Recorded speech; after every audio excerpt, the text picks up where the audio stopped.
ఆత్మ బంధువులందరికీ ఆత్మ ప్రణామాలు.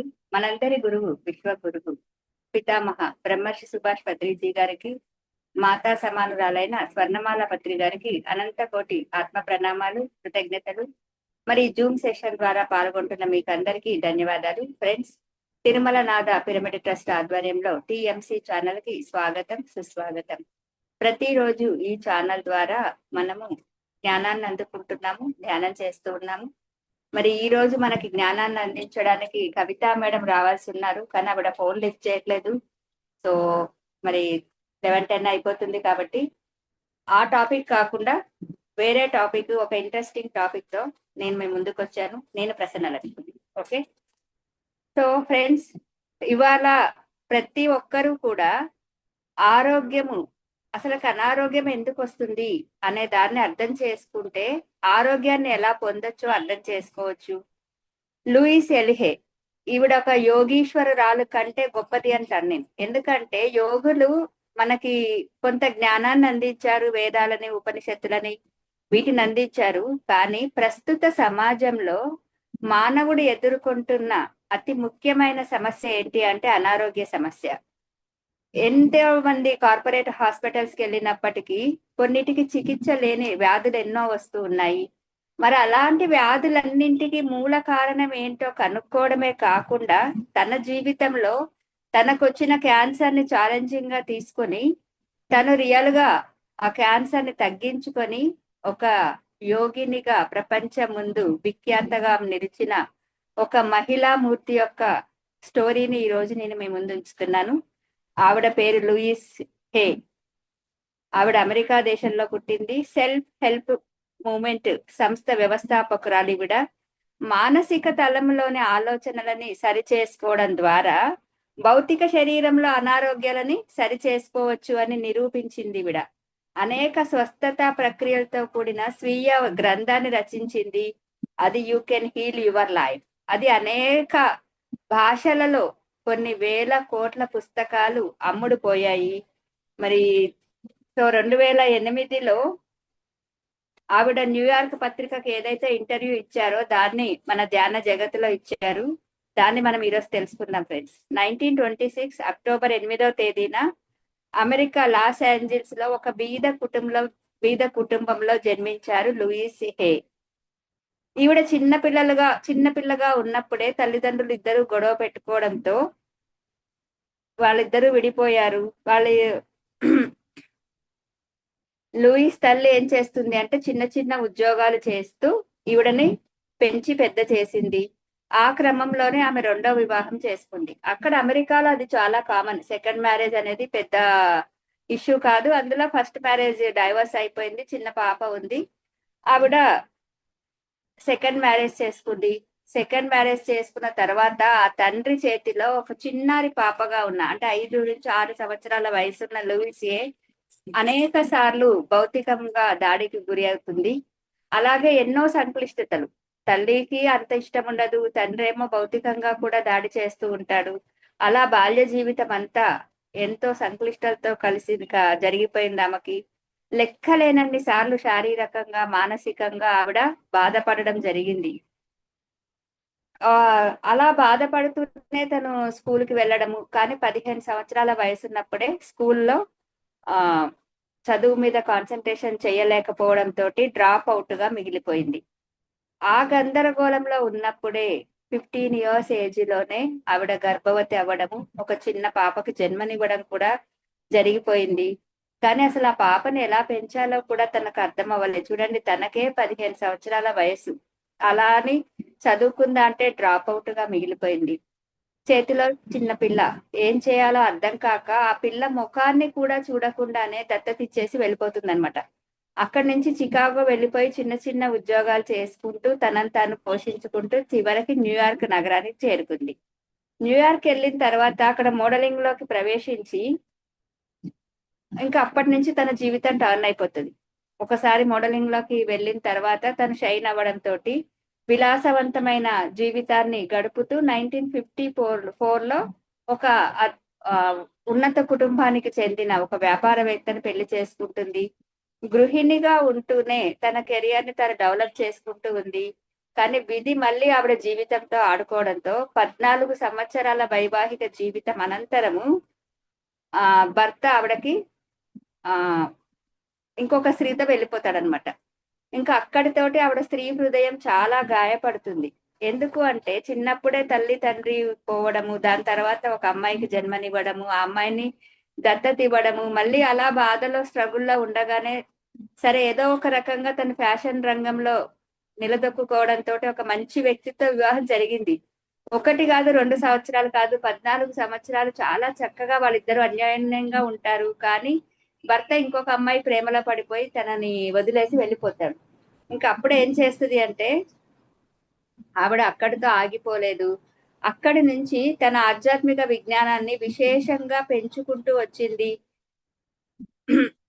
ఆవిడ యొక్క నాలెడ్జ్ చూసిన వాళ్ళు మినిస్టీరియల్ ప్రోగ్రామ్ చేయడానికి అనుమతినిచ్చారనమాట. సో అలా ఏం చేసింది ఆవిడ ఒక కౌన్సిలర్ గా. యాక్చువల్ గా అయితే ఆ సమయంలో డిప్రెషన్ కి వెళ్తే ఆవిడే సైకలాజికల్ గా డిప్రెషన్ లోకి వెళ్ళిపోయి ఉంటే ఒక మానసిక రోగిగా మారిపోయి ఉండేది. కానీ దానికి వ్యతిరేకంగా ఆవిడ ఒక థెరపిస్ట్ గా మారిపోయింది. ఎన్నో కేసుల అధ్యయనం చేయడము, ఎన్నో పుస్తకాలు చదవడము, ఎప్పుడైతే జీవితంలో ఒక్కొక్క దెబ్బ పడుతూ ఉందో ఆవిడ ఒక్కొక్క మెట్టు ఎదగడం ప్రారంభించింది అనమాట. సరే ఇదంతా బానే ఉంది. దీని తర్వాత మహర్షి ఇంటర్నేషనల్ యూనివర్సిటీ ఆఫ్ ఫ్లోరిడాలో చేరి భావాతీత ధ్యానాన్ని నేర్చుకోవడంతో పాటు దాంట్లో డాక్టరేట్ డిగ్రీని కూడా పొందింది. ఇలా ఆలోచన శాస్త్రంలో, ఆధ్యాత్మిక శాస్త్రంలో తను ఎంతో పురోగతి చెందుతున్న సమయంలో 1977-78 లో ఒక గిఫ్ట్ తనకు అందింది నేచర్ నుంచి. ఏం గిఫ్ట్ అంటే అది సర్వైకల్ క్యాన్సర్ గిఫ్ట్ అని ఎందుకు అన్నానంటే ఫ్రెండ్స్, ఎవరికైతే ఒక అవగాహన లేదో వాళ్ళకి ప్రతి సమస్య ఒక శిక్షగా కనిపిస్తుంది. కానీ అవగాహనతో ఉన్న వాళ్ళు ప్రతి సమస్యని ఒక సవాలుగా భావించి దాని నుంచి ఎదుగుతారు, దాని నుంచి ప్రపంచానికి నేర్పిస్తారు, తాము నేర్చుకుంటారు అనడానికి ఉదాహరణే ఈ యొక్క లూయిస్ ఎల్కే. ఇప్పుడు ఏం చేసింది, సర్వైకల్ క్యాన్సర్ రావడం తోటి డాక్టర్స్ చెప్తారు ఇంకా నీకు ఆపరేషన్ చెయ్యాలి, కానీ తగ్గొచ్చు తగ్గకపోవచ్చు, తగ్గినా ఆశ్చర్యం లేదు, తగ్గకపోయినా ఆశ్చర్యం లేదు, మళ్ళీ మళ్ళీ కూడా వచ్చే అవకాశం ఉంటుంది అని చెప్పారనమాట. కానీ అప్పటికే ఆవిడ ఒక కౌన్సిలర్ గా, ఒక స్పిరిచువల్ సైంటిస్ట్ గా తన ఎంతో జ్ఞానాన్ని పొంది ఉంది. ఏ జబ్బు ఎందుకు వస్తుంది అనేది ఆల్రెడీ తను తెలుసు. కాబట్టి తనకు వచ్చిన క్యాన్సర్ ఎందుకు వచ్చింది అనే విషయం తనకు చాలా స్పష్టంగా తెలుసు. అంటే చిన్నప్పటి నుంచి ఎన్నో రకాల ఒడిదుడుకులతోటి ఎన్నో సార్లు తన మనసు గాయపడడంతో ఇంకా ఈ క్యాన్సర్ వచ్చింది. సో దీనికి కారణం శరీరం కాదు, మనసు అని ఆవిడ స్పష్టంగా తెలుసు. కాబట్టి ఆవిడ డాక్టర్స్ కి ఏం కోరుతుందంటే, నా దగ్గర ఇప్పుడు డబ్బులు లేవు, మరి నేను చచ్చినా బతికినా పర్వాలేదు, ఎందుకంటే నాకు ఎవరు లేరు, కాబట్టి ఒక 3 months లో నేను ఈ యొక్క శస్త్రచికిత్సకి సంబంధించిన డబ్బుని తీసుకొని మీ దగ్గరకు వస్తాను, ఎందుకంటే డాక్టర్స్ కూడా డబ్బు లేదు అంటే ఏమి చేయలేరు కదా, అందుకని వదిలేస్తారనమాట. ఇంకా అక్కడి నుంచి ఆవిడ తన మీద తన ప్రయోగాలు చేయడం స్టార్ట్ చేస్తుంది ఫ్రెండ్స్. గాఢ ధ్యానాలు చేయడము, సంకల్పాలు చేసుకోవడము, అఫర్మేషన్స్, విజువలైజేషన్స్, పోషకాహారంలో మార్పులు, ఇలా ఆవిడ 6 నెలల్లో సంపూర్ణ ఆరోగ్యాన్ని పొందుతుంది. అంటే శరీర పరంగా ఆవిడ రియల్ గా అప్పటికి నాన్ వెజిటేరియనే, నాన్ వెజ్ తినడం అనేది ఆవిడకి చాలా అలవాటు. అయినప్పటికీ కూడా ఎప్పుడైతే తను మారడం స్టార్ట్ చేసిందో, నీకు వచ్చిన ఈ భయంకరమైన వ్యాధితో నువ్వు ఇంకెంతో కాలం బతకవు అని డాక్టర్స్ చెప్పినప్పటికీ ఆవిడ శరీర పరంగా, మనసు పరంగా, బుద్ధి పరంగా, ఆత్మ పరంగా 4 స్థాయిలలో కూడా సంపూర్ణమైన చికిత్సను తనకి తాను చేసుకుంటుంది. ఎందుకంటే రోగము ఎవరికైతే వస్తుందో డాక్టర్ వారిలోనే ఉంటాడు అనేది నగ్న సత్యం. అది పత్రిజీ ఎప్పుడు చెప్తూ ఉంటారు, మీకు ఒక జబ్బు వచ్చింది అంటే డాక్టర్ కోసం బయట వెతకండి, మీ లోపలే డాక్టర్ ఉన్నాడు, వెతకండి, ఆ డాక్టర్ సరి అయిన సలహాను మీకు ఇస్తాడు అని చెప్తాడు. సో ఆవిడకు తెలుసు నాకు అసలు డబ్బులు లేవు, ప్లస్ నాకు వచ్చింది మానసిక పరమైన రోగము. ఎందుకంటే 80% రోగాలు మానసిక పరమైనవే కానీ ఆధ్యాత్మిక పరమైనవి కావు, శరీర పరమైనవి కావు అని WHO, వరల్డ్ హెల్త్ ఆర్గనైజేషన్స్ వాళ్ళే డిక్లేర్ చేశారు. కానీ ఏ డాక్టర్లు దాన్ని పట్టించుకోరు ఫ్రెండ్స్. వాళ్ళు ఎప్పుడు కూడా శరీరానికే రోగం వచ్చిందని శరీరానికే చికిత్స చేస్తారు. అందుకని చాలా రోగాలు దీర్ఘకాలిక రోగాలుగా మిగిలిపోయాయి. చాలా రోగాలకి రోగం తగ్గించుకునే మార్గమే తెలియదు, మెయింటైన్ అవుతాయి అంతే. For example BP, sugar, spondylitis, మోకాళ్ళ నొప్పులు, ఇలా ఒక పెద్ద లిస్ట్ ఉంటుంది డాక్టర్స్ దగ్గర. ఆ రోగాలు తగ్గవు పెరగవు. వీళ్ళు టాబ్లెట్స్ వేసుకున్నన్ని రోజులు మెయింటైన్ అవుతాయి. దానికి తో పాటుగా ఏమవుతుంది అంటే బీపీ ఉన్న వాడికి షుగర్, షుగర్ ఉన్న వాడికి స్పాండిలైటిస్, స్పాండిలైటిస్ ఉన్న మోకాళ్ళ నొప్పులు, ఇలా ఒక రోగం ఉన్న వాడికి దీర్ఘకాలికంగా మందులు వాడుతూ ఉంటే మళ్ళీ ఇంకొక రోగం దానికి యాడ్ అవుతూ ఉంటుంది. డాక్టర్స్ చెప్పే సమాధానం ఏంటి అంటే సైడ్ ఎఫెక్ట్స్. మీరు దీర్ఘకాలికంగా మందులు వాడుతున్నారు కాబట్టి సైడ్ ఎఫెక్ట్స్ రావడం అనేది చాలా సహజము. అందుకనే మీకు దీంతో పాటు ఇంకొకటి కూడా వచ్చింది నేచర్ నుంచి గిఫ్ట్, దాన్ని కూడా స్వీకరించండి. 1+1 ఆఫర్ అనమాట. కాబట్టి అక్కడ తనకు తెలిసిపోయింది అసలు సత్యం ఏంటి. నేను ఎన్నో బాధలు పడ్డాను, మానసికంగా నేను కృంగిపోయి ఉన్నాను, అవన్నీ నా లోపలే ఉన్నాయి, దాన్ని రిలీజ్ చేసుకోలేదు కాబట్టే క్యాన్సర్ వచ్చింది అని తనకు ఎప్పుడైతే అర్థమైందో ఆ నిమిషం నుంచే తన మీద తను ప్రయోగం చేసుకోవడం స్టార్ట్ చేసింది.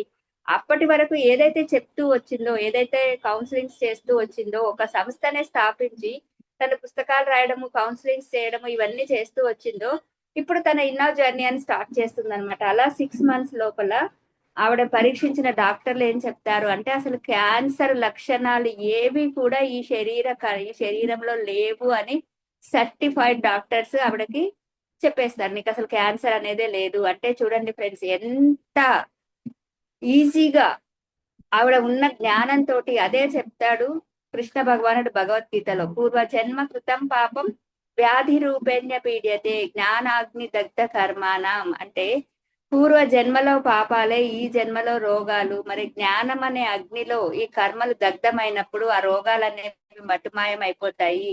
సో ఆవిడ అదే దాన్ని నిరూపించింది.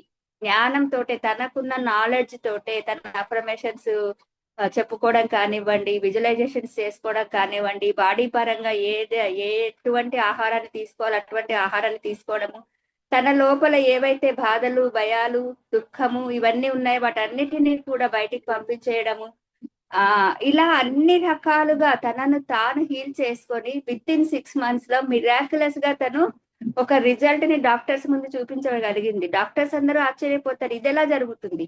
ఒక క్యాన్సర్ పేషెంట్ అంటే కీమోలు ఇవ్వాలి, టార్గెటెడ్ థెరపీ చేయాలి, సర్జరీ చేయాలి, ఇవన్నీ లేకుండా, కత్తి ఘాటు లేకుండా, మెడిసిన్ లేకుండా విత్ ఇన్ 6 months లో అసలు క్యాన్సర్ అనేదే లేకుండా ఎలా తగ్గిపోయింది. బట్ ఇస్ ద మిరాకిల్ అంటే that is the miracle of spiritual science. Science ఎక్కడైతే ఆగిపోతుందో స్పిరిచువాలిటీ అక్కడ స్టార్ట్ అవుతుంది అని నిరూపించి చూపించిన యోగీశ్వరురాలు ఎవరైనా ఉన్నారు అంటే ఆవిడ లూయిస్ ఎల్హే. ఆవిడ అమెరికా దేశానికి చెందిన ఆవిడ. దాని తర్వాత New York times best sellers award ఆవిడకి అందుకుంది. సో ఆవిడ ఏం రాసింది అంటే ఏ రోగం ఎందుకు వస్తుంది, మీ ఆరోగ్యం మీ చేతుల్లోనే ఒక అద్భుతమైన పుస్తకం అండి. ఈవిడ ద్వారా తెలుగులో కూడా అది అనువదించబడింది.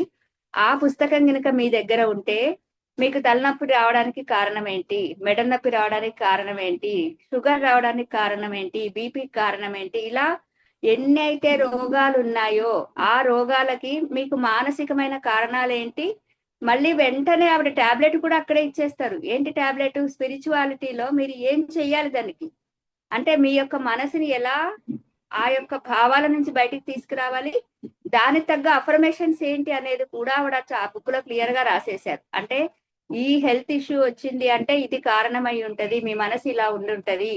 సో మీరు ఆత్మపరంగా ఈ అఫర్మేషన్స్ చెప్పుకోండి, దాంతో పాటుగా ఇలా చెయ్యండి, మీరు దాంట్లో నుంచి బయటకు వస్తారు. రియల్ గా వాళ్ళ మనస్తత్వాన్ని మార్చుకుంటే, మనసుని మార్చుకుంటే సింపుల్ గా శరీరం బాగైపోతుంది అని చెప్పడానికే ఒక బెస్ట్ ఎగ్జాంపుల్ లూయిస్ ఎలిహే అన్నమాట.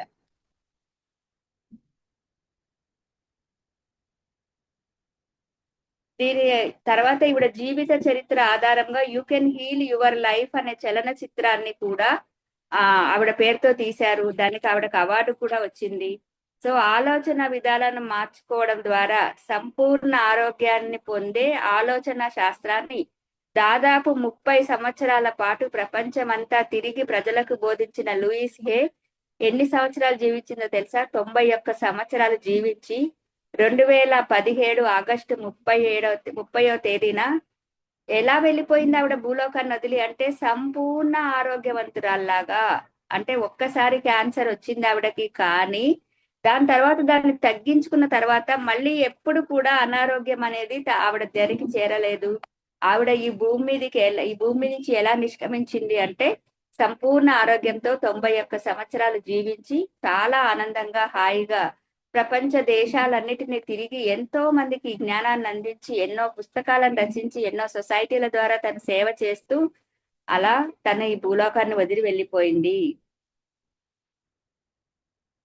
ఆవిడ చెప్పేది ఏంటి అంటే, మనం మాట్లాడే ప్రతి మాటకి, ఆలోచించే ప్రతి ఆలోచనకి మన శరీరంలోని ప్రతి కణం స్పందిస్తూనే ఉంటుంది. దీని నుంచే మనము తెలుసుకోగలుగుతాము. చూడండి, తలనొప్పి ఎందుకు వస్తుంది అంటే, మనని మనము బలహీనులుగా భావించుకున్నప్పుడు మనకు తలనొప్పి వస్తుంది అంటారు. ఒక్కొక్కసారి చూడండి, నాకు కూడా ఒక 10 minutes బిఫోర్ నేను మేడం కి ఫోన్ చేసి మాట్లాడాను, కామేశ్వర్ మేడం కి. మేడం, నాకు సడన్ గా హెడేక్ గా ఉంది, అసలుకి నేను ఆన్ చేసేటట్టుగా కూడా అనిపించట్లేదు, మీకు హోస్ట్ ఇచ్చేస్తాను, మీరు చెయ్యండి అని చెప్పాను. ఆవిడ అన్నారు, లేదు మేడం, ఈరోజు నేను చాలా బిజీగా ఉన్నాను అన్నారు. తర్వాత ఆన్ చేస్తే ఈ రోజు కవితా మేడం రావాలి, ఆవిడ రాలేదు. ఆవిడ ఫోన్ చేస్తే ఆవిడ లిఫ్ట్ చేయలేదు. ఆల్ ఆఫ్ సడన్ గా నా హెడేక్ ఎక్కడికి పోయింది అంటే, అక్కడ జనాలను చూడగానే అవును వాళ్ళందరూ రెడీగా ఉన్నారు వినడానికి, జ్ఞానాన్ని అందుకోవడానికి. మరి ఇక్కడ నుంచి ఇక్కడ అందించకపోతే అది కరెక్ట్ కాదు కదా అని ఎప్పుడైతే అనుకున్నానో అప్పుడు ఆ తలనొప్పి అనేది ఆటోమేటిక్ గా తగ్గిపోయింది. అక్కడ నేను బలహీనురాలిని కాదు అని నాకు అర్థమైపోయింది. ఓకే, నేను అందించగలను జ్ఞానాన్ని అనుకున్నాను. వెంటనే పుస్తకం తీసుకున్నాను, స్టార్ట్ చేశాను.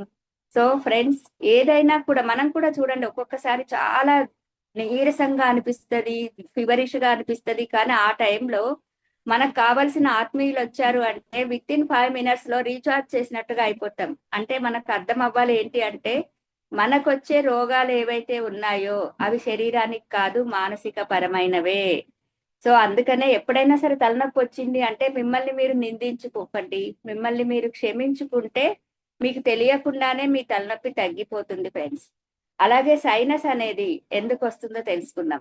సైనస్ అనేది ముఖంలో ముక్కు భాగంలో వచ్చే సమస్య. సైనస్ ఎక్కడ దీనికి సంబంధించింది అంటే, ఎప్పుడైతే మనకు సన్నిహితమైన వాళ్ళతోటి, అంటే చాలా దగ్గర వాళ్ళంటే ఎవరు, పిల్లలు, భర్త, లేదంటే అత్త మామ, అమ్మ నాన్న, మన కోర్ ఫ్యామిలీ మెంబర్స్ తోటి చెప్పి చెప్పి చెప్పి చెప్పి విసిగిపోయి ఇంకా నా వల్ల కాదు వీళ్ళతోటి అని ఎప్పుడైతే మీరు ఫీల్ అవుతారో అలాంటి వాళ్ళకి సైనస్ అనేది వస్తుంది. ఒక్కసారి మనం మన అనుభవాలకి మనమే బాధ్యులమన్న విషయాన్ని మర్చిపోయి ఎదుటి వారిని నిందిస్తూ మన శక్తిని వారికి ధారపోస్తాము. సో ఎప్పుడైతే చూడండి, ఎప్పుడైనా సరే మీ జీవితంలో ఏది జరుగుతున్నప్పటికీ దానికి కారణం మీరే సృష్టించుకున్నారు. ఇప్పుడు చూడండి, ఒక 10 minutes బిఫోర్ నాకు హెడేక్ ఉంది, అది నేనే సృష్టించుకున్నాను. 5 minutes బిఫోర్ నాకు అర్థమైంది ఆ మేడము ఫోన్ ఎత్తలేదు, రాలేదు అని. విత్ ఇన్ 2 minutes లో నన్ను నేను సెట్ చేసుకున్నాను. అంటే నాకేం తెలిసింది ఇక్కడ, ఓకే ఇక్కడ నేను ఒక రోల్ ప్లే చేస్తున్నాను, దీన్ని నేను పర్ఫెక్ట్ గా చెయ్యాలి అని ఎప్పుడైతే నన్ను నేను సమాయత్తపరుచుకున్నానో అప్పుడు నాలో ఉన్న ఎనర్జీస్ అన్ని నాకు సహకరించడం స్టార్ట్ చేసేసాయి. అలాగే ప్రతి నిమిషం కూడా జీవితంలో మనం ఎలా ఉండాలి అంటే, నిన్నటి జరిగిపోయిన క్షణాన్ని మర్చిపోవాలి, జరగబోయే దాని గురించి ఆలోచించకూడదు. ఈ క్షణంలో నువ్వేం చెయ్యాలి అని అనుకుంటున్నావో దాన్ని కంప్లీట్ చేయాలి. ఈ నిమిషంలో నా రోల్ ఏంటి అంటే, ఇక్కడ as a host either class జరిగేటట్టు చూడాలి, జరిగే పరిస్థితి లేకపోతే నేను చెప్పేటట్టుగా అయినా ఉండాలి అక్కడ. So that is the role of host. కాబట్టి అది ఎప్పుడైతే నేను ఫుల్ఫిల్ చేస్తూ ఉన్నానో అక్కడ ఆటోమేటిక్ గా ఆ ప్రాబ్లం అనేది పోతుంది. అలాగే మెడ నొప్పులు ఎందుకు వస్తాయో తెలుసా? మనలోని పట్టు విడుపుల సామర్థ్యాన్ని సూచిస్తుంది. ఒక సమస్య వచ్చినప్పుడు మీరు మీ దృష్టి నుంచే ఆలోచిస్తారు. చూడండి, సమస్యలు అనేవి ఎప్పుడైనా సరే ఇలా రెండు చేతులు కలిస్తేనే చప్పట్లు ఎలా అవుతాయో, ఒక వ్యక్తి జీవితంలో ఒక సమస్యను ఫేస్ చేస్తున్నారు అంటే ఇద్దరు తప్పు ఉంటుందండి. అది 90% 10% కావచ్చు, 80-20 కావచ్చు, 70-30 కావచ్చు, 50-60 కావచ్చు. కానీ ఒక్కరి వలన ఇలా కొడితే చప్పుడైతే రాదో, ఒక్కరిదే తప్పుంటే ఎప్పుడు కూడా జీవితంలో సమస్యలు రావు. అది అత్తాకోడలు కానివ్వండి, తల్లిదండ్రుల మధ్యలో కానివ్వండి, తల్లి పిల్లల మధ్యలో కానివ్వండి, బాస్ కొలీగ్ మధ్యలో కానివ్వండి, నైబర్స్ మధ్యలో కానివ్వండి, ఎక్కడైనా సరే వ్యక్తుల మధ్య సమస్య వచ్చింది అంటే దానికి కారణం ఎవరు అంటే, ఎవరైతే ఇద్దరు వ్యక్తులు ఉన్నారో వాళ్ళిద్దరూ కారణమే అయి ఉంటారు. సో ఎప్పుడైనా మన కోణంలో నుంచి మనం ఆలోచించే వాళ్ళకి మెడనొప్పులు, మీకు మెడనొప్పి వచ్చింది అంటే వెంటనే మీరు ఆలోచించాలి ఏంటి అంటే, నేను నా దృష్టిలో నుంచే నేను ఆలోచిస్తున్నాను, ఎదుటి వాళ్ళ ప్లేస్ లో ఉండి ఆలోచించడం స్టార్ట్ చేయండి, మీ మెడ నొప్పి తగ్గిపోతుంది అని చెప్తున్నారు ఆవిడ. చూసారా, ప్రాబ్లం ఏంటి? మీదే మెడ నొప్పి. దానికి సొల్యూషన్ ఎక్కడుంది? మీలోనే ఉంది. మీరు అప్పటి వరకు ఏం చేస్తున్నారు? ఎదుటి వాళ్ళని చూపిస్తున్నారు మీ యొక్క సమస్య కారణము. కానీ సమస్యకి కారణం నేనే అని ఫస్ట్ ఒప్పుకోండి. ఎందుకు అంటే అక్కడ ప్రాబ్లం ఎవరు ఫేస్ చేస్తున్నారు? మీరే ఫేస్ చేస్తున్నారు. మెడ నొప్పి ఎవరికి వచ్చింది? మీకు వచ్చింది, ఎదుటి వాళ్ళకి రాలేదు. అంటే ఎవరు మారాలి ఇక్కడ? మీరే మారాలి. ఏం మారాలి? ఎదుటి వ్యక్తి నుండి కాకుండా, మీ వైపు నుంచి కాకుండా వాళ్ళ వైపు నుంచి ఆలోచించండి. ఎందుకు అలా జరిగి ఉంటది, అలా సడన్ ఏం జరిగి ఉంటదో అనేది మీరు ఎప్పుడైతే మీ ఆలోచన విధానాన్ని మార్చుకుంటారో అప్పుడు ఆ మెడ నొప్పి అనేది తగ్గిపోతాయి.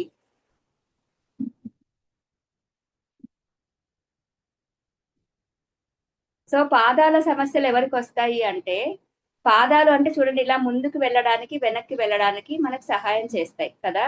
అంటే గతము, వర్తమానము, భవిష్యత్తు అర్థం చేసుకోవడానికి తోడ్పడతాయి. కానీ ఎప్పుడైతే కొన్నిసార్లు ఏమవుతుంది అంటే పూర్తిగా బ్లాంక్ స్టేజ్ లోకి వెళ్ళిపోతాం. చాలా నాలెడ్జ్ ఉండొచ్చు, కానీ ఆ టైంలో అసలుకి ఏం చెయ్యాలో కూడా అర్థం కాదు. జీవితంలో కొన్ని పరిస్థితులు అలా వస్తాయి. ఆ టైంలో మీకు పాదాల నొప్పులు వస్తాయి. అంటే మీకు పాదాల నొప్పులు వస్తున్నాయి అంటే ఫస్ట్ మీరు ఏం అర్థం చేసుకోవాలి? నేను అయోమయంలో ఉన్నాను. కాబట్టి వెంటనే మీకు తెలిసిన వాళ్ళని, మీకు మంచి ఫ్రెండ్స్ కానివ్వండి, లేదా స్పిరిచువల్ కౌన్సిలింగ్ కానివ్వండి, వాళ్ళని సంప్రదించండి. ఎందుకంటే ఎప్పుడైతే మనం అలాంటి స్థితిలో ఉంటామో అప్పుడు మనం తీసుకునే డిసిషన్స్ కూడా కరెక్ట్ గా ఉండకపోవచ్చు. ఎవరికైనా సరే మీకు వచ్చిన సమస్యని పూర్తిగా యథాతథంగా అక్కడ మిమ్మల్ని మీరు హైడ్ చేసుకోకుండా, అంటే మీ వైపు ఉన్న తప్పులను కాకుండా ఎదుటి వ్యక్తిలో ఉన్న తప్పులను మాత్రము చెప్తున్నంతసేపు ఎక్కడ సమస్య పరిష్కారం దొరకదండి. చాలా మంది నాకు కౌన్సిలింగ్స్ కి ఫోన్ చేస్తూ ఉంటారు, కానీ వాళ్ళు చేసిన తప్పు చెప్పకుండా ఎదుటి వాళ్ళు చేసిన తప్పు చెప్తూ ఉంటారు. అక్కడ మాకు అర్థమైపోతుంది. వెంటనే నేను చెప్తాను, మీరు చెప్పాలి అనుకుంటే టోటల్ గా చెప్పండి, లేదంటే నాతో మాట్లాడకండి బస్. ఎందుకంటే అక్కడ అర్థమైపోతుంది, ఒక్క వ్యక్తి వల్లనే ఏ సమస్య రాదు. టోటల్ గా ఎంతటి మూర్ఖులు అయినప్పటికీ కూడా మీ తప్పేమీ లేకుండా ఎదుటి వాళ్ళ వల్లనే సమస్య వచ్చింది అని అంటున్నారు అంటే మూర్ఖత్వం మీలోనే ఉంది అని అర్థం. అలాగే చర్మ వ్యాధులు అనేవి ఎందుకు వస్తాయి అంటే,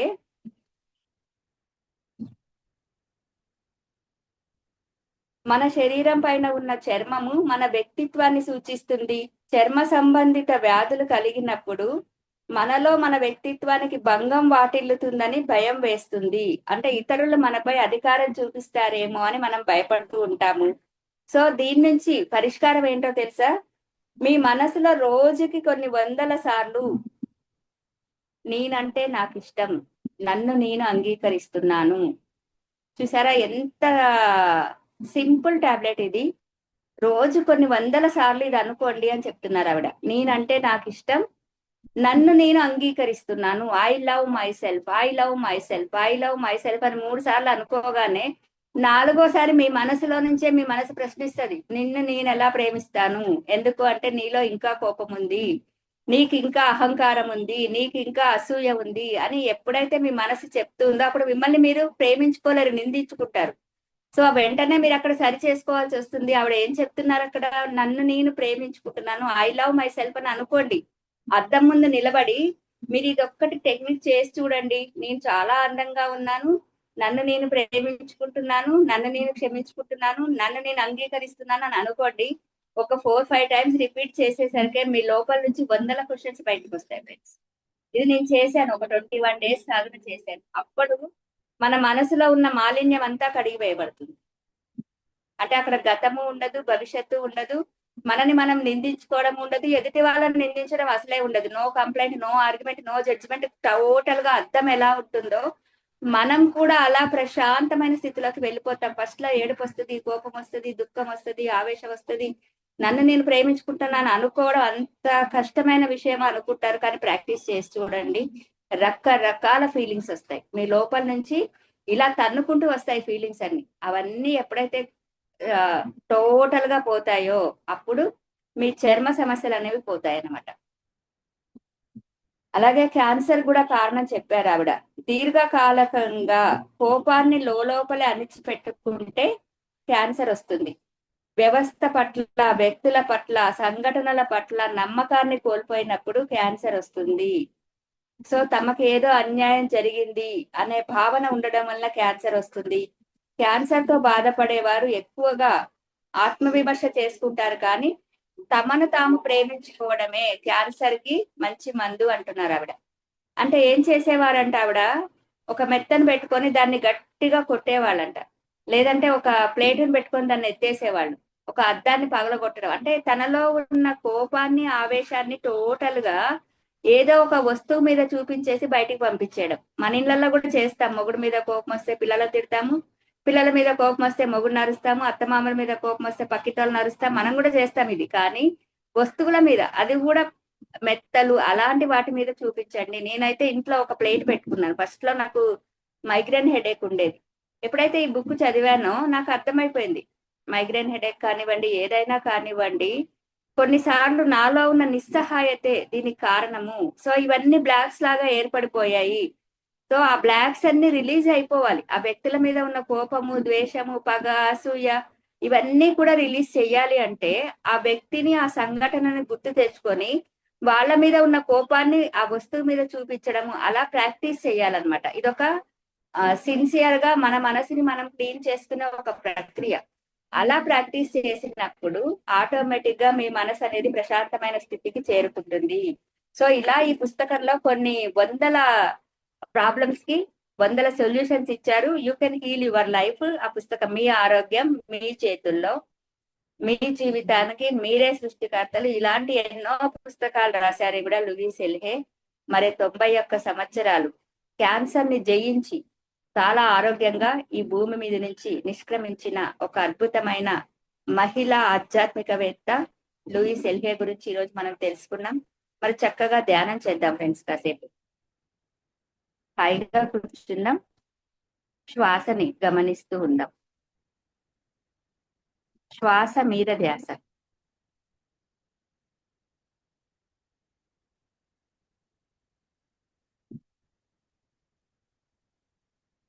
శ్వాసని మాత్రమే గమనిస్తూ ఉండండి.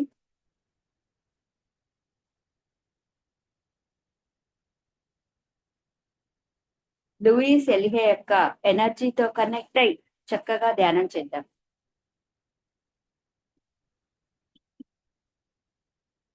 మన ఆరోగ్యం మన చేతుల్లోనే ఉంటుంది.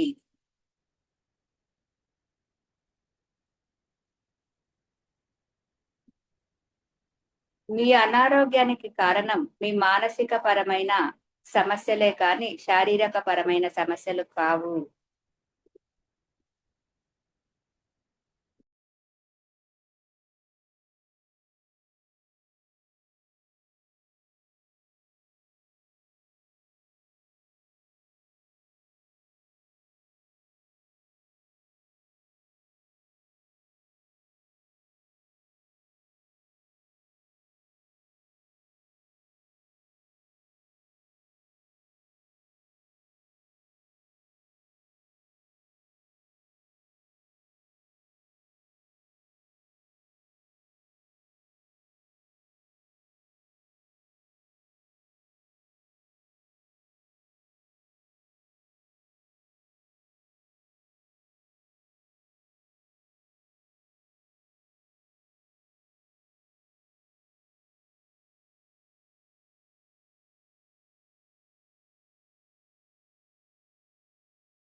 ఆలోచనలు వస్తూ ఉంటాయి.